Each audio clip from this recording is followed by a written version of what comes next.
Et donc ils sont perpétuellement en tension. C'est pour ça que la grande tentation du balabos, c'est ça. Le balabos, c'est c'est trop compliqué tout ça. Moi, je vais travailler, ma petite vie, mes petits plaisirs, mon petit truc. Je fais le minimum syndical, la Torah, un petit peu, une heure par jour, c'est bien de se cultiver. Je fais les mitzvot, je fais la verra avec Shalom, on prend des beaux airs chéris, tout va bien, et je vis une vie comme ça. C'est un immense intérêt à ça. Parce que c'est exactement la négation de ce qu'on vient de parler. Ça veut dire, on ne les juge pas, il y a des balabas qui sont mieux que des qui sont arrivés. Et en plus, c'est qu'il y a moins de danger quand tu vis cette vie-là. Quand tu vis là, tu ne te prends pas pour un grand, au moins tu ne rentres pas ni dans l'orgueil, ni dans le. Tu es un honnête homme, on va dire. Alors que le mec qui est en Shiva et tout, et là, il commence à se prendre pour un Mandama, et très souvent il se plante complètement. Et donc à la fin c'est pire, il a un plus grand guéhinum que le balabas. Donc quelqu'un, il pourrait très bien un faux calcul indirect. D'un côté, cette vie-là de Torah, elle te donne un tel effort, c'est pas rentable. Deux, tu as 2 chances sur 3 de te planter, même si dans un effort très total, c'est un Torah, c'est du feu. Dès que je vais tomber dans l'orgueil et tout ça, c'est une catastrophe. 3, j'aurai pas d'argent, on va galérer, ça va faire des mauvaises midotes. 4, ma femme va me faire la tête parce que je n'amène pas assez d'argent. Donc je dis à la fin, allons travailler. Allons travailler, voilà, base, si j'amène un peu d'argent, je fais tout. C'est une belle vie. On a été super. C'est la plus grande erreur.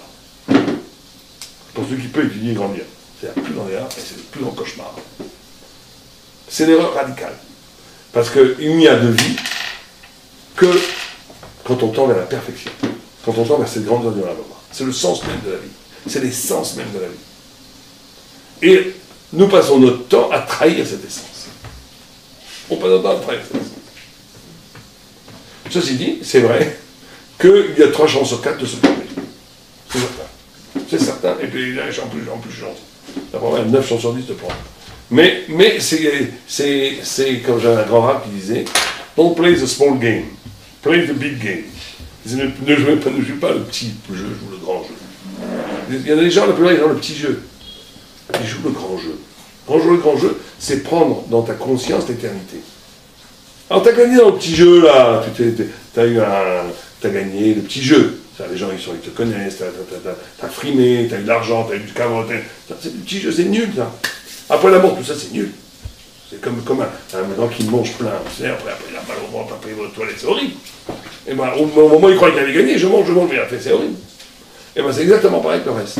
Le caveau, les réussites, ce qu'ils appellent la réussite. Tous ceux qui réussissent, on appelle, ils ont réussi en ce moment, c'est tous des ratés. Le gars, tu vois, avec la Rolls, c'est des ratés absolus. Ils ont raté leur vie, les pauvres. Ah, il a réussi. Les gens disent, il a réussi ce qu'il a la Rolls. Il a raté sa vie, le pauvre petit. C'est des pauvres petits. Ils n'ont même pas encore envisagé ce que c'est leur être. Il n'y a rien de pire cauchemar. Donc, play the big game, jouer le grand jeu, c'est quoi? C'est d'être essayé, d'être à la hauteur. Alors, tu vas sûrement te planter, c'est pas grave. Mais au moins, tu auras essayé. Je vais essayer d'être à la hauteur de l'immense envergure du 3e niveau, qui est le miroir de Dieu en moi, le miroir de Dieu en moi, d'essayer d'atteindre dans ce niveau. Il y a ça, il y a que ça d'intéressant. Il y a que ça de vrai, il y a que ça d'intéressant. Tout le reste n'est pas intéressant. Parce que tout le reste n'est que la matière pour permettre cette aventure. Le monde entier, le cosmos, les milliards de planètes, tout n'a été créé que pour le tzaddik qui va réussir ce mouvement de passer de 1 à 3. Tout ça est fait pour ça. Ça, c'est le big game. Play the big game. Jouer le small game, c'est nul. Toute la vie, c'est tendre vers la perfection. Ouais. Toute la vie, c'est tendre à... Je suis d'accord, et vous pouvez développer? Oui, c'est-à-dire toute ta vie, l'homme est créé comme un projet. L'homme est un projet. Il n'est pas un produit fini. L'homme est un projet. L'homme est créé comme un projet. Dieu, et c'est ça la liberté. Or, c'est quoi le projet que Dieu t'a donné? C'est la grandeur au lavaba. C'est quoi la grandeur au lavaba? C'est le 3e niveau qu'on vient d'expliquer. Or, pour arriver au 3e niveau, tu es obligé de mépriser le 1er niveau. C'est-à-dire la réussite sociale, le confort social, la reconnaissance sociale. Tu es obligé d'aliéner ton essence. C'est-à-dire que ton essence, c'est encore un ultime masque, une ultime illusion. Parce que, bien sûr que c'est moi. Bien sûr que c'est ma génialité. Bien sûr que c'est la palpitation de mon être. Mais c'est quelque chose qui n'est que toi, et toi, ça n'a aucun intérêt, toi. Alors, toi, il y a plusieurs toi. Comme disait comment il disait, comment il disait la Gemara disait, ça même ça la Gemara. et Charbé Bachouk. Arbé, Ben Kama Yosef, Kama Yosef Kabeshuka. Shuka. Il y a plein de Yosef dans Shuka, il y en a plein des comme toi. Alors ça va, quel intérêt d'en rajouter encore un? Encore un docteur, encore un architecte, encore un boucher, on sait rien, très bien. Il en faut. Hein. Mais c'est pas ça qui donne un sens à la vie. Mais par contre, celui qui arrive au troisième niveau, qui arrive au niveau de l'âme, au niveau de l'infinie possibilité des choses, ça va au niveau du souffle divin qui est en toi. Ça veut dire au niveau de l'infinie liberté de penser et d'arriver au secret du sens. Là, il touche à la grandeur du Olam, à la gloire du Olam et à la Menoucha du Olam. Mais il n'y a pas de Menoucha ici. Ça va l'un avec l'autre. C'est clair, mon père? Yesh Bevin. Ce n'est vrai que dans l'étude. L'étude, c'est la clé. Sans l'étude, on n'arrive à rien du tout. Quelqu'un ne peut pas se réaliser à tel point qu'il va dépasser ce point de réalisation, même dans autre chose que dans l'étude. Impossible. Sans l'étude, et pas que l'étude acharnée. Dans le chesed. Voilà, c'est ça que j'en ai entendu. Moi, je comprends. Alors ça, je ne sais pas, il faut voir le texte, mais moi, je pense qu'il n'y a que l'étude qui va sauver l'homme. Parce que l'étude, c'est la seule chose qui brûle le Yetzirah. C'est la seule chose que brûle le Yetzirah. Tu regardes, il y a plein de rabbins qui sont très bien, attention, ils font plein de travail, mais ils tombent très souvent. Pourquoi? Parce qu'il n'y a que la Torah qui peut te sauver du Yetzirah. La Torah, c'est un Torah de feu. La Torah, elle est incroyable. Quand tu étudies la Torah, tu es imperméable au Satan. On le voit. Vous ne le voyez pas la différence entre Ben Azmani quand vous étudiez.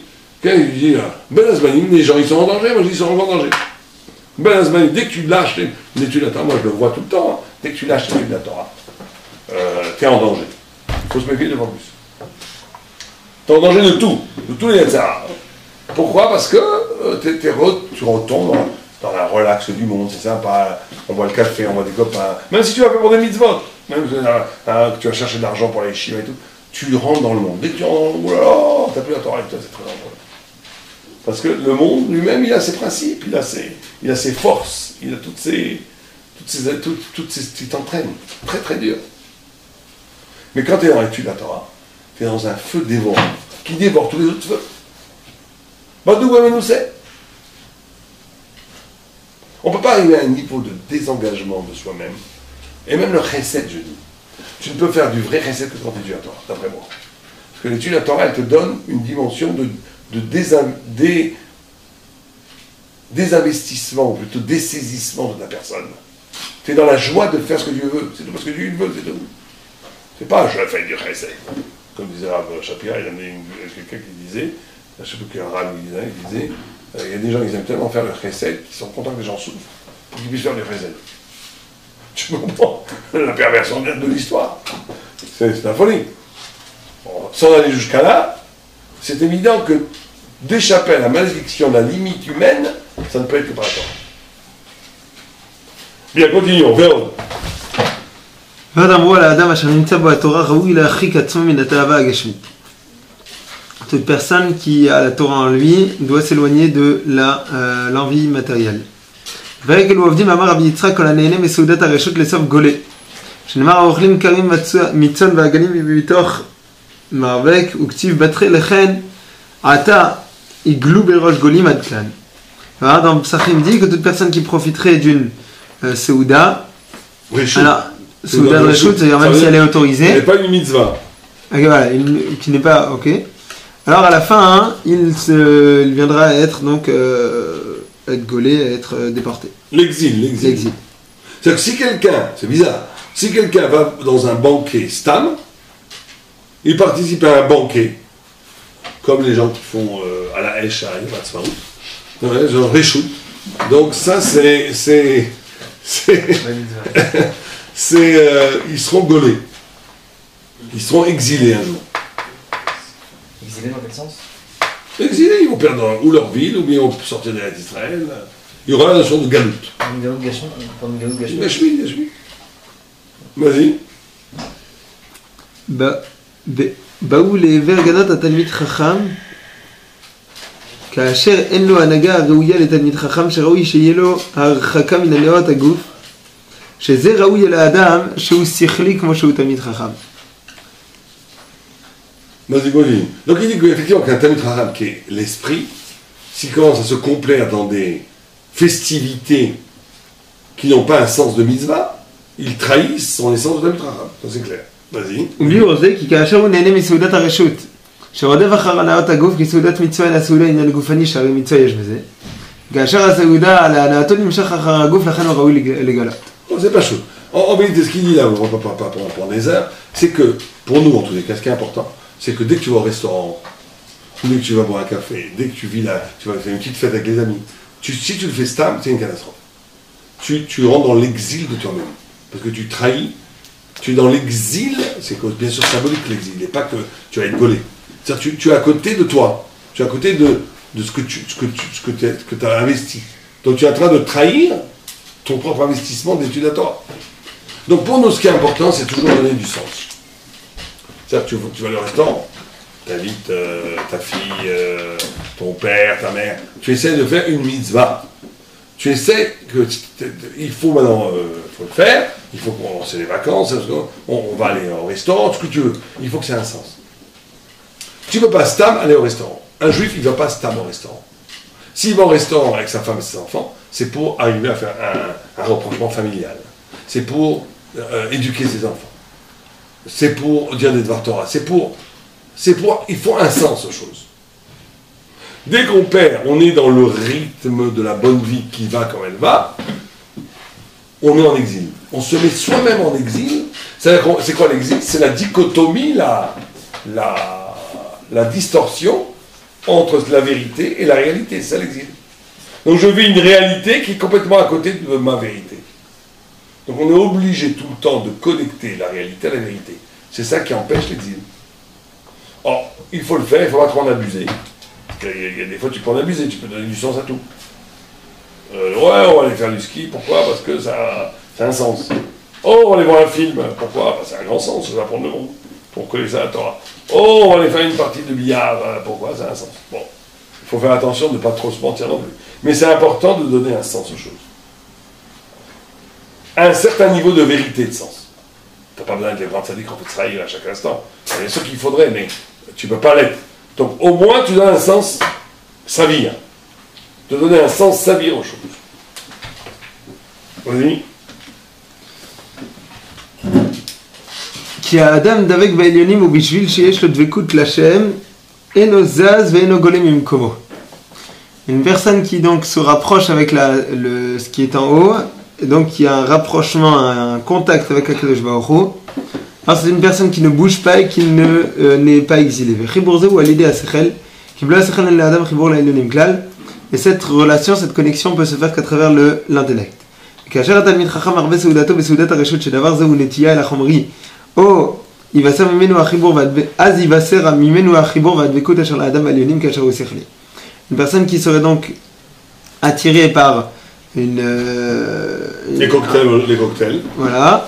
Ou les fiqh, alors c'est une personne qui va obligatoirement se détacher de ce rapprochement intellectuel.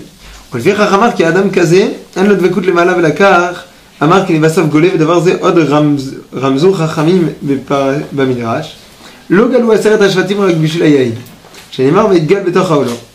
Et les Chachamim nous disent même cela dans un midrash dans lequel on voit que les shvatim n'ont été les 10 tribus n'ont été exilés qu'à cause du vin, comme il y a marqué dans le pasuk. והוא דבר זה בעצמו כמו שפירש רש"י זיכרונו לברכה בפירוש החומש שם בהר נוזה והתבאר וסמוך גם כן אצל מי שאין בו דעה לבסוף גולה אין שם. Il en est de même aussi pour une personne qui n'a pas de déa de pensée, à la fin aussi il est exilé. C'est-à-dire qu'il fait un truc extraordinaire ici. Il dit que l'esprit, alors il faut encore une fois, c'est le problème que nous on a avec le Maharal. C'est que le Maharal est très intellectuel, très métaphysique. C'est un immense métaphysicien.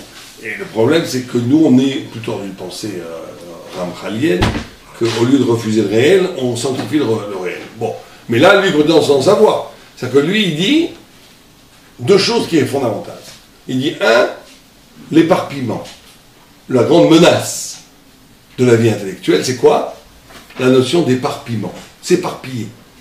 Le divertissement. Vous savez, le divertissement, c'est quoi?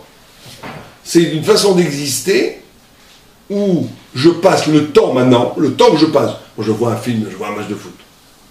je vois un film, je vois un match de boxe, je vois un film, qu'est-ce que je fais en réalité? Si je m'interroge, qu'est-ce que je fais?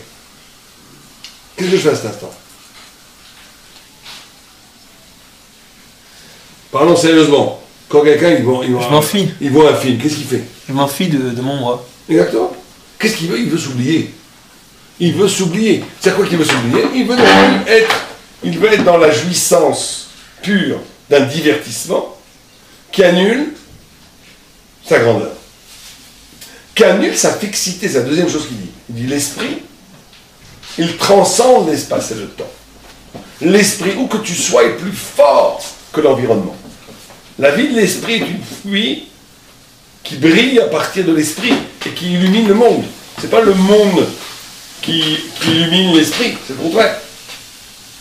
Donc la notion de fixité, c'est la notion que l'esprit, l'idée, le rapport à la compréhension réelle du monde et des choses, avant tout de la révélation de Dieu, et par-delà du monde des choses et des gens, il a une dimension fixe, parce qu'il a une dimension qui transcende l'espace et le temps. Il n'obéit pas au rythme des événements qui sont autour de moi.